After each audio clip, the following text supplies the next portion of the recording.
Hello, I'm Adrian Finnegan. This is Counting the Cost on Al Jazeera, your weekly look at the world of business and economics. This week, we'll speak to Open Democracy about the secretive money working to influence the UK's exit from the European Union. Also this week, a tiger economy in the making, why Vietnam is struggling to be recognised as an emerging market. Plus, who really benefits in the 5G telecoms era? Less than 1,000 hours until the UK leaves the European Union, and people living there still have no idea what's going to happen. A no deal, a long delay, a short delay, a hard Brexit, or indeed no Brexit at all, are still possible outcomes. As the clock ticks down, hospitals are preparing for shortages. Niamh Barker reports. Brexit in all its possible forms is bad for Britain's health services, putting lives at risk. That's the conclusion of months of research looking at different Brexit scenarios, from leaving the EU without a deal to a slow, managed departure. One of the biggest worries is about recruiting and retaining staff. Under a no-deal Brexit, the government proposes a minimum salary threshold of $40,000, which could limit immigration of vital health workers to the UK, including nurses and newly qualified doctors. There's already a critical shortage of medical staff. The report's authors say Brexit will deepen the problem. Now, there is an argument that you could say that the people who are no longer coming from the EU can come from the rest of the world, and that's fine. But then you lose all the safeguards that the EU has built up, the alert mechanisms. So there are going to be a lot of problems with staffing the NHS. Of course, we can train more people, but it takes about 10 years to train a doctor, so that's not a short-term solution. The report also warns that in the event of a no deal, British citizens living in the EU and EU nationals in Britain will no longer be able to access each other's health services for free, raising fears for older residents, including thousands of Brits who've retired to Spain's sunny coastline. Without new laws on imports and exports, supplies of medicines, blood products, vaccinations and medical equipment are also at risk. Some medicines can be stockpiled, but others, such as radioactive isotopes used to detect cancers, cannot. The health of the National Health Service remains central to the Brexit debate. In the run-up to the 2016 Brexit referendum, the Vote Leave campaign claimed that every week £350 million, $460 million would return to the British economy if the UK voted to leave the EU. The claim was even put on the side of a bus, but it wasn't true. Despite that, a lot of people still believe it. Whatever happens here in the UK, the health of the economy matters. If it contracts, as it has been doing over the past few months, then it's likely to put the NHS under increasing strain. The UK's Health Secretary, Matt Hancock, has written to doctors and hospitals outlining the government's plans to ensure Britain has an additional 6 weeks of supplies in the event of a no-deal Brexit. Thousands of extra fridges have been bought to stockpile drugs. The UK is preparing for a possible national emergency. Many of the country's leading doctors say the diagnosis isn't good. Joining us now from Edinburgh, Adam Ramsay. Adam is the co-editor of Open Democracy UK. Good to have you with us, Adam. We hear a lot about Project Fear surrounding Brexit. I suppose you could argue that the report we've seen is perhaps a classic example of that, even though it's based on the government's own findings. What do you make of Project Fear? I think that often they're not afraid of the right things. With me, the big concern about the NHS with Brexit is that one of the stories we've been following on opendemocracy.net is the way that a key think tank, which has been influencing government policy very heavily around Brexit and which is pushing a very hard Brexit, is funded by an American trust called the Templeton Foundation in order to promote privatisation of the NHS. And I would see that as an attempt by American healthcare companies to buy up whole swathes of British healthcare. So for me, it's not just about the sort of the fears that the government talks about. I'm worried about a whole dismantling of the NHS through the process of Brexit. Adam, your investigative journalism at Open Democracy focuses on, in particular, dark money that influences politics, particularly surrounding Brexit. It's been described as a cancer that's eating away at politics. What is dark money? Where does it come from? And what's it being used for? So dark money is any money which is used to influence politics and which comes from a source which is hidden. So we don't know where it comes from, to answer your second question, and we spend a lot of time trying to find that out. But what we do know is that many millions of pounds were spent during the Brexit referendum, promoting a leave vote, and that when we trace where that money comes from, it very quickly goes back to Britain's network of tax havens and secrecy areas, and then it disappears. And so we don't know, we lose the scent, we don't know where who it is that's pumping this money into our politics. But it also funds a lot of the main think tanks, as I was just talking about, and the groups trying to influence the Brexit process. There's a whole network of very prominent think tanks in the UK, groups like the Institute for Economic Affairs, who refuse to reveal where their money comes from, but who often feel like they're promoting the interests of very rich people or of particular business groups, but pretend that they're just doing it as a kind of intellectual exercise rather than as lobbyists. Does dark money mean that democracy is under threat? Should people, not just in the UK, but elsewhere in the world, be more aware of how their politics is being funded? Absolutely. I mean, politics is shaped by money. We all know that. And if we don't know who's paying for what, then there's a massive threat to our debate. Huge chunks of political debate are shaped by people who pretend to be there as sort of innocent intellectuals or think tanks, but in reality are being paid for by some secret source, some business lobby group. So, for example, in the UK, we know for years that the tobacco industry paid for people like the Institute for Economic Affairs to promote the idea that tobacco didn't cause cancer. We now know that it did, but millions of people died because of delayed action on that issue. We know the same about climate change. It turns out that lots of the people who have been telling us that climate change isn't real turn out to have been funded by the fossil fuel industry to say that. And again, delayed action on that issue is what's led us towards the climate catastrophe we're now facing. And we see the same story with Brexit, that a huge amount of the money that paid for the Brexit referendum turns out to have come from unknown sources and from very powerful business lobby groups who want who knows what from the process, but who, as far as I can see, seem to be very keen to take Britain away from the regulation of the EU and drag it towards the kind of unregulated space of America, so they can do things like privatise the NHS, so they can slash regulations, so they can keep Britain as the world's money launderer, which of course is what it is now for many of the billionaires across the planet. Adam, your work has led to the end of donor secrecy in Northern Ireland. It's provided evidence for 3 electoral commission investigations in the UK. With Brexit as it is at the moment, everything's still up in the air. Is dark money still at play? Absolutely. I mean, one of the stories we revealed on opendemocracy.net just recently is that there's huge amounts of money, millions of pounds, pouring into Facebook adverts promoting a hard Brexit, so no deal Brexit from the EU. So, most sort of serious thinkers see that as a calamity for ordinary people in the UK. But of course, if that happens, then there are people, very rich people, who could make huge amounts of money from that crash and also from the kind of deregulation that's likely to follow from it. So absolutely, dark money is at play right now, promoting these sort of quite extremist ideas right across the internet in the UK. Facebook is full of adverts right now, and we don't know who's paying for them. And as far as the EU elections that are coming up, is the same true of that? Is the law simply not up to the task when it comes to things like digital manipulation?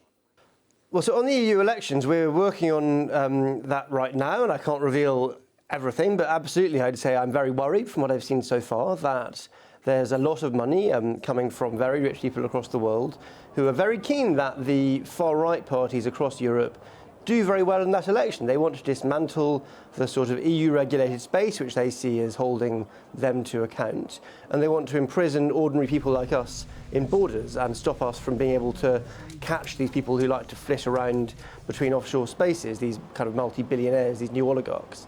And so absolutely this is still at play and still a major concern, something we're still working on very hard at opendemocracy.net.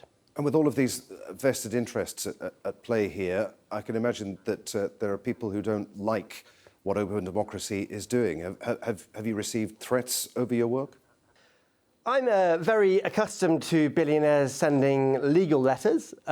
We are absolutely used to pointing out that we report facts, and if they really want to stand up in court and deny the hard facts we report, then they're welcome to do so. And we stand on those facts. We have been lucky that we've not received any physical threats, but I think that most people aren't stupid enough to, take on journalists who people know are reporting on them. So nothing physical, but we certainly received many a legal letter, and you know, I'm glad to say, you know, so far that's not stopped us doing our work. Adam, from opendemocracy.net, many thanks indeed. Really good to talk to you. Still to come on Counting the Cost, the price of drugs, why lawmakers in the US are demanding answers from the big pharma companies. But first, a train journey away from North Korea. Hanoi, Vietnam was in the spotlight this week. The city played host as US President Donald Trump met North Korea's leader Kim Jong-un for their second face-to-face summit. Vietnam is being showcased by the US as an example of a foe turned friend. Kimberly Halkett reports. A quarter of a century after the war in Vietnam ended, Jim Garcia has traveled to the Vietnam Veterans Memorial Wall to honor those who fought and died in the conflict.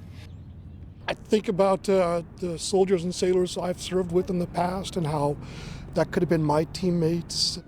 Garcia's father was a Marine who served 2 tours in the Vietnam War.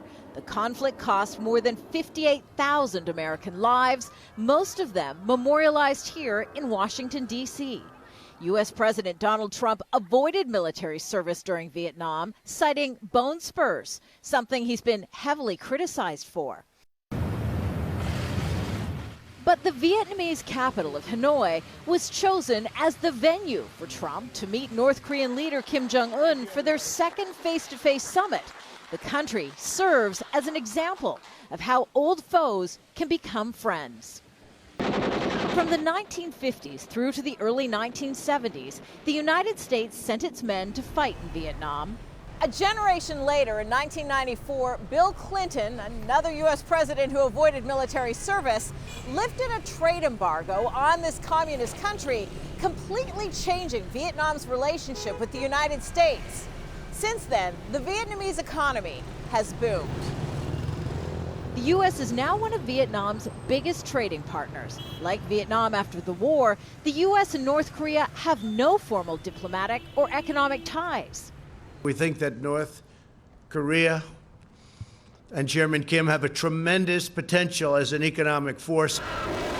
As the U.S. tries to convince Pyongyang to abandon its nuclear weapons program, some analysts say Kim should look to Vietnam as an example of what's possible. It's really quite remarkable, and it is a reminder to Kim Jong-un that we, the United States, are capable of moving beyond previously adversarial relationships. Like Vietnam, North Korea can learn much about transforming its economy despite U.S. efforts to isolate it. It's one of the so-called carrots Trump is dangling as a means of negotiating peace. But the challenge may be convincing the North Korean leader a deal isn't a sign of surrender. Well, Vietnam, like North Korea, was once economically isolated, poor, and split between North and South. Today, though, it's one of the fastest growing economies in the world. A tiger cub economy growing at 7%. It remains a single-party communist state, yet foreign investment and private enterprise have created a wealthy middle class. All thanks to reforms which in Vietnamese are called doi moi. But it's not recognized by international investors as an emerging market. It's seen as a frontier market. Vietnam lists 236 restricted areas where foreigners are limited to 49% of shares. We asked Viet Han Nguyen, Managing Director of Business Advisory Bauer Group Asia, if she thought that Vietnam could be a model for North Korea. As the people from the country who has suffered from economic sanctions, we would not never want any country in the world that go through that experience. And so we do believe and we hope that North Korea, if they have the opportunity like us, it's going to grow and it's going to become, one day it's going to become like a Vietnam, and not only like maintain the peace in that country, but also involved in keeping the peace in the region. Now, a new era of super-fast internet speeds. 5G is the future. That was the message coming out of the Mobile World Congress this week in Barcelona. Charlie Angela reports. At this tech trade fair, there's one thing everyone is pitching. It's 5G. 5G. 5G. The life is better with 5G. The network, 100 times faster than 4G wireless internet, will be rolled out in 2020, but in some places it's already operating. Here, a patient under the knife at a hospital in Barcelona is linked by 5G cameras to the Mobile World Congress, where a senior surgeon is guiding his juniors through a gastrointestinal operation, the world's first live 5G-assisted surgery. One of the main problems, you are not in the right plane, is you can make an injury into the ureter. It's estimated that every year 143 million surgeries can't be performed due to lack of surgical knowledge. Dr. Antonio De Lacy believes 5G can change that. The surgeon just needs a simple recommendation for a few minutes of the operation. Or maybe, if you have a hole into the colon, say, okay, what can we decide to do it? And that will be it. In the future, 5G change our life, change the health system. Most consumers will first see 5G speeds on their smartphones, but companies are building it into every device that can be connected to the internet. So your tablet will talk to your TV, which will be connected to your heating, and so on. This is called IoT, or the Internet of Things. And the improvements won't just be for humans. And how will 5G make you a better robot or robotess? My mind is in the cloud, so 5G will allow me to answer complex questions almost instantly. And I can say goodbye to the old Ethernet cable that is tying me down. Tech leaders say 5G puts us on the cusp of a new industrial revolution. But it's not a revolution everyone will be able to afford. Using the mobile phone as a tool is possibly the most important thing we can do to make sure that people feel included. Today there is 200 million fewer women than men that owns a mobile phone. South Asia, 40% less. Sub-Saharan Africa, 30% less. So while this new wave of technology promises a better future, there's work to do to make it an equal future. Joining us now from London is Daniel Gleeson. Daniel is a senior consumer technology analyst with London-based digital research and consulting firm Ovum. Daniel, always good to have you on Counting the Cost. So not surprisingly, the talk this week in Barcelona at Mobile World Congress has been all about 5G. What is 5G? Why is it better than 4G? Well, for starters, what everyone will hear about is that it's much, much faster. You'll be downloading a HD movie in a matter of seconds rather than half an hour or so. The second, and what I think is the most important part of 5G, is the latency is much lower. And that's essentially the response time of the system, like when you ask the internet for a web page or to do something.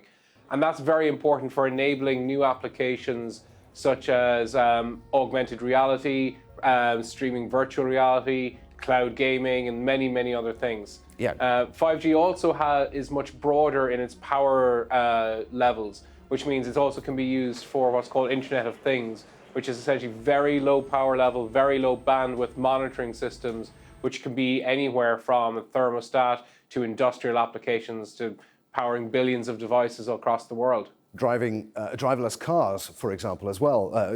That's the kind of technology that these gadgets are going to rely on. You talk about this latency, this being faster to connect. What happens if something goes wrong? Who's going to connect this, police this rather? I mean, lives could depend on it. Well, specifically when it comes to driverless cars, a lot of those instantaneous decisions about whether to turn or brake or etc. will be taken locally, and there's a lot of onboard computing that will handle those onboard measurement systems. Instead, the connectivity will be much more in terms of driving awareness of broader context, traffic situations, also onboard entertainment will become a much, much bigger factor for the connected car once the driver is all of a sudden no longer needing to pay full attention to the road. The telecoms industry desperately needs growth. I mean, who's going to benefit more here? Is it us, the consumers, or is it the telecoms companies? Is this going to be expensive? It is going to be extremely expensive, of course, for the telecom companies to deploy the new 5G network. For a couple of reasons. Not only is it a brand new radio architecture that they will have to deploy, but the frequencies in which 5G will be broadcast are much higher. And what that means in practice is it means that the range of those signals is much, much shorter. which means they have to have a much denser network, deploy a lot more radio towers. So that's going to mean very expensive rollouts, and also means it's going to be a lot slower in terms of getting into rural areas. And there was a lot of talk in Barcelona about the Chinese telecoms company Huawei. In your opinion, is using Huawei infrastructure to build these future 5G networks a risk? It is very tough for me to say right now exactly where the truth of that lies. And frankly, I think we're probably even past the point where the exact truth of the matter is the most important thing. You have a political situation now where the Chinese government is obviously backing Huawei to the hilt. The US government have dug in their heels, and several other European governments have dug in their heels on refusing Huawei's equipment. So that is a political situation now that needs to be resolved much more than it is a technical situation. Because you're still going to have quite a number of countries and quite a number of economies that won't really have a choice other than to use Huawei because it is more cost effective. I think we had the CEO of Vodafone saying the past couple of days that not using Huawei could potentially delay 5G deployment by a couple of years in Europe. So that has big political and economic ramifications that are going to be, will eventually overtake a lot of the technical issues. Daniel, good to talk to you. Many thanks indeed. Thank you. Finally this week, the drug industry maintains we're not the villains, but the price of medicine is on the rise. Drug manufacturers are profiting and patients are at risk. For example, the price of insulin, invented in 1923, it costs hundreds of dollars a dose, and the price keeps rising. The alarming rise in the price of pharmaceuticals is becoming a heated political issue in the US, as Alan Fisher reports from Washington. The unusual public hearing after the drug companies asked for it to be in private is a sign America's Congress is running out of patience over the price of drugs. We here in Congress are exploring legislative options to deter companies from engaging in these practices that keep drug prices high for patients. Today, we expect open, honest answers. Each of the company bosses submitted statements to the committee.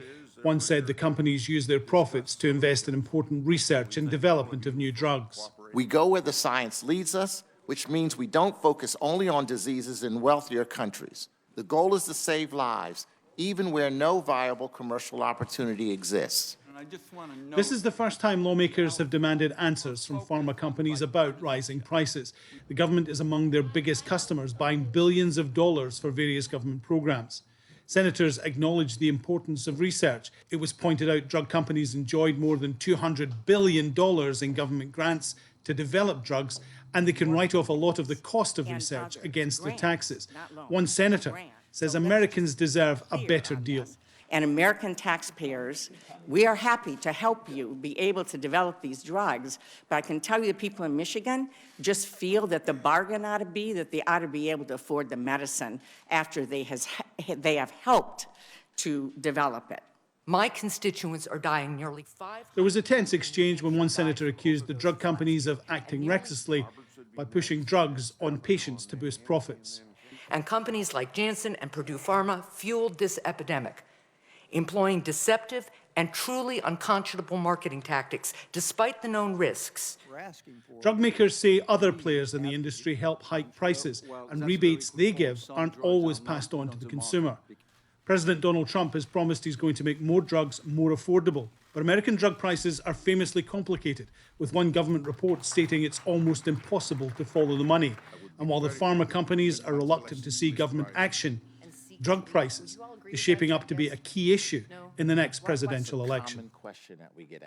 And that's our show for this week. If you'd like to comment on anything that you've seen, you can tweet me. I'm at @Finnegan on Twitter. Please use the hashtag AJCTC when you do. Or you can drop us a line. Counting the cost at aljazeera.net is our email address. As always, there's plenty more for you online at aljazeera.com/CTC. That takes you straight to our page, and there you'll find individual reports, links, even entire episodes for you to catch up on. But that's it for this edition of Counting the Cost. I'm Adrian Finnegan from the whole team here in Doha. Thanks for being with us. The news on Al Jazeera is next.